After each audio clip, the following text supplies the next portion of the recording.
Yo, what's good guys, Chew here. It's been a while since I last touched DFO. I'm gonna be honest, I didn't expect to play DFO anytime soon. But this new Blitz class, he fucks. Not only is there a new class, but I just learned 110 cap is coming soon. If I remember correctly, right before 100 cap, DFO had some of the best events. And I see the same thing happening again for 110 cap. These are the best time to be playing DFO, don't miss out. Today I want to discuss the current events in DFO and what's to come. I've been playing DFO lately because I wanted to try out the new Male Gunner 5th subclass Blitz. This guy is fun.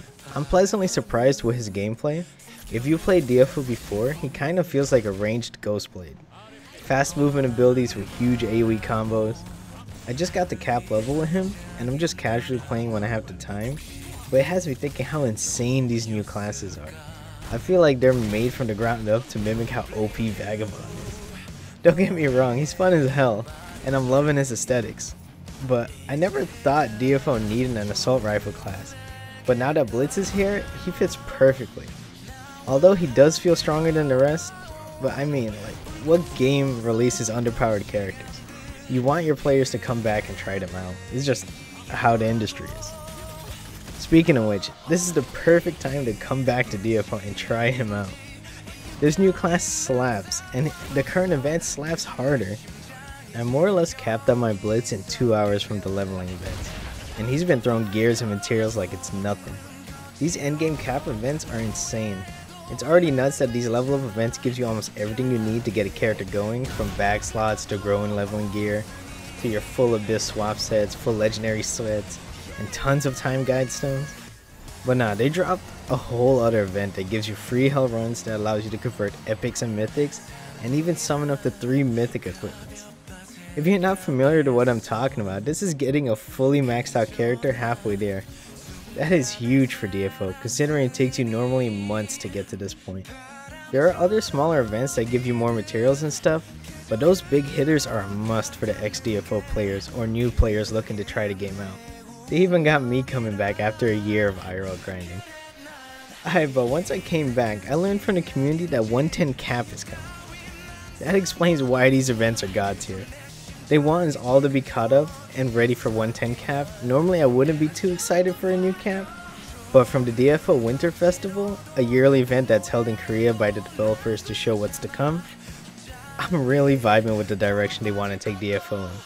At the festival, they announced things like Third Awakening updates, game client optimization, the 5th Male Gunner class Blitz, synergy class removal, which is huge honestly. Fuck the whole DPS synergy buffer system. I never liked it in the first place. They're doing class updates and revamping the Male Nen and Male Spit class. They're bringing back Otherverse dungeons, which is my favorite content ever, so I'm excited about that. Then after all of that, they're dropping 110 cap. After all of that, like, this is insane. With the level 110 cap, they're also revamping the endgame dungeon system, allowing you to farm epics through dungeons and bringing back dungeon difficulty. Alongside that, they're revamping epics by removing hell modes and epics no longer having sets, and the epics level up by fusing duplicates into them.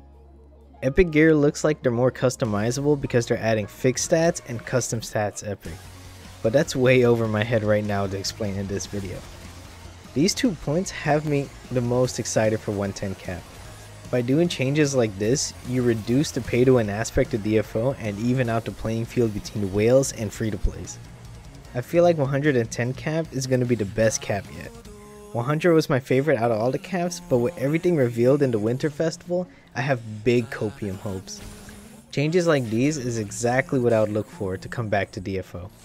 I hated how grind heavy the endgame felt previously because we had to grind for the materials and then grind the dungeons and then hope we get the drop we wanted.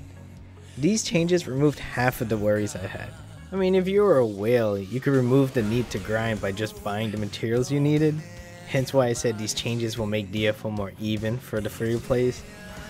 Now if only they can remove the reliance on endgame raids and DFO would be my main game again. That's a long shot. I know that's not gonna happen. Anyway guys, this is a brief overview of what they revealed at the festival. I'll link a blog down below in the description by my boy Dressup Fighter, who's made a summary on the festival. I highly recommend you give it a read if you want to learn more about the topics in detail. This guy is a GOAT. He's one of my main source for future updates because he puts in the work to bring the Korea updates over here to us in global. The least we can do is give his blog some traction. As I've said multiple times already, this is the best time to be playing DFO. As a longtime veteran, this makes me happy. Seeing a game I love still thriving and doing amazing shit where others have failed. I have so much love for DFO and its community. Dungeon Fighter is my favorite game of all time, and I'm excited to see what's to come. Check DFO out, guys. I recommend downloading the official client off the DFO website. I'll link it down below. Long live DFO. Click on these videos here if you want to see more ARPG content from me, Chewy the Goon. You're a real one. Bye bye for now.